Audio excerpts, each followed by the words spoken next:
Thiago Carpini corre risco de demissão do São Paulo. E Alexandro, lateral esquerdo da Juventus e ex-seleção brasileira, seria um bom nome para o Corinthians?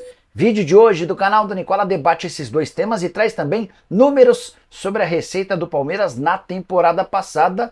Verdão se aproximou de 1 bilhão de receita com 2023. Falo também sobre Vargas, hoje especulado no Fortaleza, e Rodrigo Caio que cogita a aposentadoria. Você sabia que Rafael Cabral é dono de um dos menores salários entre goleiros de times grandes do futebol brasileiro? Falo também sobre Manuel Martínez, volante que pertence ao América, ele interessa ao Vasco.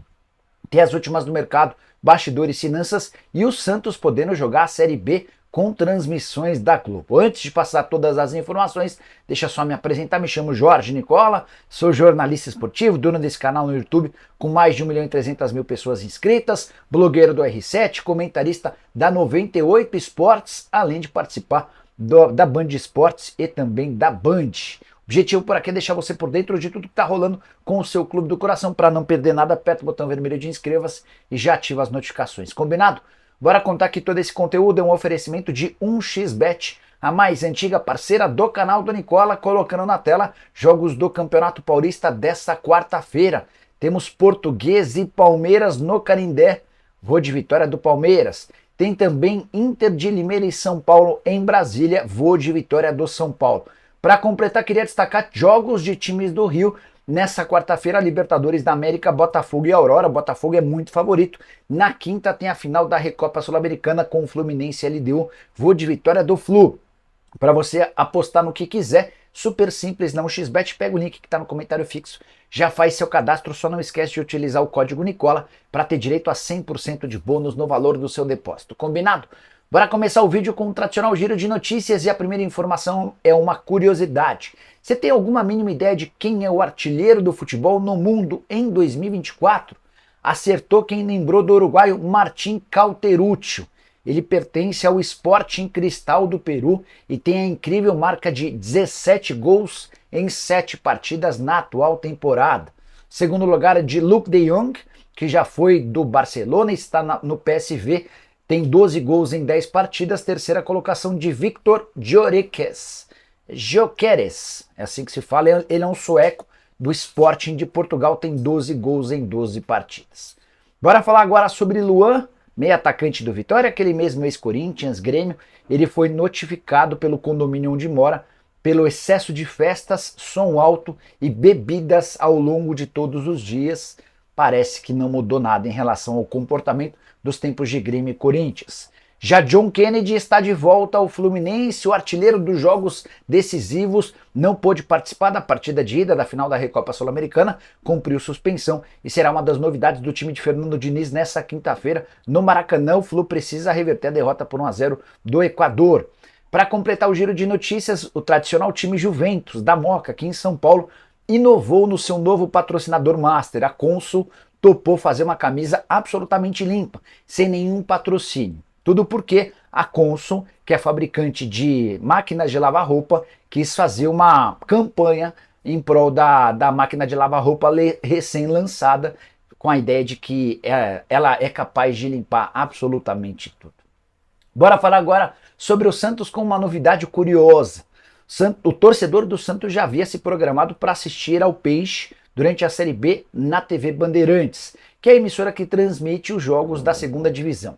Mas a Globo, diante do sucesso que o Santos tem feito dentro de campo no Campeonato Paulista, com o sócio-torcedor crescendo, com audiência bacana nos jogos transmitidos durante o estadual e também com bons públicos.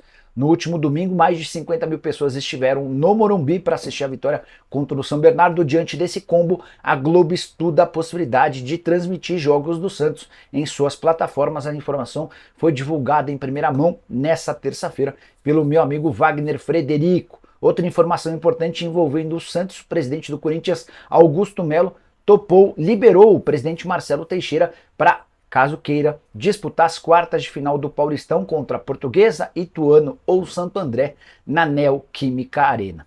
O São Paulo também já havia colocado o Morumbi à disposição, vai caber ao presidente santista escolher onde mandar essa partida.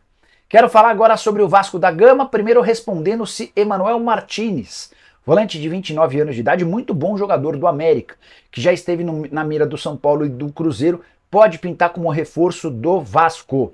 Informação que surgiu nas últimas horas. Fui checar com o Marco Salum, que é o homem forte do futebol do América, o cara que decide tudo. E o Salum disse que até agora não chegou nada a respeito do Vasco pelo Martínez. Só para lembrar, a melhor oferta que o América teve pelo Martínez foi de 2,5 milhões de dólares do Cruzeiro. Há uma rivalidade muito grande entre Cruzeiro e América, algo que impediu o acordo. Por falar no Vasco, é legal contar que o Cruz Maltino despachou Marcelo Dias, vitória por 3-1, com boa atuação, especialmente no segundo tempo. O Vasco está na segunda fase da Copa do Brasil, assegurando mais R$ 1.780.000 apenas pela classificação. Já Payet deve estar à disposição do time a partir da próxima semana. O Emiliano Dias, filho do Ramon Dias, deu entrevista coletiva pós-jogo e afirmou que conta com o Payet para a próxima semana. O adversário do Vasco na segunda fase da Copa do Brasil sairá do vencedor do confronto entre Água Santa e Jacuipense. Quero falar agora sobre Eduardo Vargas, que pode deixar o Clube Atlético Mineiro. Negociações existem com o Fortaleza. Antes de gravar o vídeo na manhã dessa quarta-feira, conversei com o empresário dele, o André Curi, e o André admitiu que a quarta-feira é absolutamente decisiva para a definição do futuro do Vargas. Chileno que está fora dos planos do Atlético, ele estava há 4 jogos sem nem ser relacionado e entrou no segundo tempo do confronto contra o América. Todo mundo se surpreendeu depois com a notícia de que o Fortaleza pretende contratá-lo. Fiquei com a impressão de que a utilização dele nesse jogo foi para mostrar para o Fortaleza que o Vargas está bem fisicamente. O que mais pega hoje é o salário do Vargas, algo na casa dos R$ 800.000 mensais, muito acima do teto estabelecido pelo Fortaleza. Para que o Fortaleza possa contratar o Vargas, a proposta é de que o chileno aceite um contrato mais longo com um valor menor de salário. Ele ganharia ou recuperaria essa grana no longo prazo. Em caso de definição, o Atlético não vai colocar nenhum empecilho, vai liberá-lo na hora, sem qualquer custo. Custo-benefício do Vargas com a camisa atleticana é péssimo. Bora falar agora sobre Rafael Cabral, que tem sido alvo de muitas cornetadas do torcedor do Cruzeiro. Queria contar um bastidor importante. Ele é dono de um dos menores salários entre goleiros de times grandes do futebol no Brasil. Ele recebe aproximadamente R$ 270.000 mensais. Seus vencimentos já foram maiores, porque nos primeiros meses de contrato o Rafael Cabral também tinha direito a luvas. Esse pagamento com luvas se esgotou e hoje o Cabral ganha na casa dos 270 mil por mês. Bem menos, por exemplo, do que o Cássio, o goleiro mais bem pago do país, R$ 1.200.000 mensais. Na casa dos 700 mil aparecem Rafael do São Paulo e o Everton do Palmeiras. O Rossi, goleiro do Flamengo, e o Everson, goleiro do Atlético, ganham na casa dos 500 mil por mês. Rafael Cabral hoje se enquadra nos goleiros do Fluminense, o Fábio, do Botafogo, o Gatito, e do Vasco, o Léo Jardim, todos ganhando na casa dos R$ 300.000 mensais. Só uma curiosidade, Rafael Cabral teve proposta para se mudar para o Santos em janeiro. Peixe queria se livrar do João Paulo, cujos vencimentos são de 480 mil mensais. O Rafael Cabral e o Cruzeiro não toparam acordo com o Santos. João Paulo continuou por lá e o Peixe ainda contratou o Brazão, ex-jogador do Cruzeiro, que já esteve na Inter de Milão também. Bora te atualizar agora sobre o futuro de Rodrigo Caio. Zagueiro que pertencia ao Flamengo, participou daquele 2019 mágico do time, era uma das referências técnicas e também de liderança. O contrato com o Fla se encerrou em dezembro do ano passado e desde então o Rodrigo Caio não joga mais. A gente já está acabando o mês de fevereiro, indo para o mês de março e ele ainda não se reencontrou no mercado. Existe a possibilidade real de Rodrigo Caio se aposentar. Antes de gravar o vídeo, eu conversei com um amigo do Rodrigo e ouvi dessa pessoa que 2 clubes da Série A fizeram propostas ao atleta. As propostas estão bem longe dos 800 mil por mês a que ele tinha direito nos tempos de Flamengo. Mas, apesar do assédio de times da primeira divisão, o Rodrigo Caio estuda sim a aposentadoria. O que eu ouvi dessa pessoa, abre aspas, pintaram propostas, mas acho que é uma decisão muito mais pessoal, mental e de saúde. Ele está avaliando com a família, talvez vá se preparar para uma outra função, até porque ele tem um baita perfil, fecha aspas.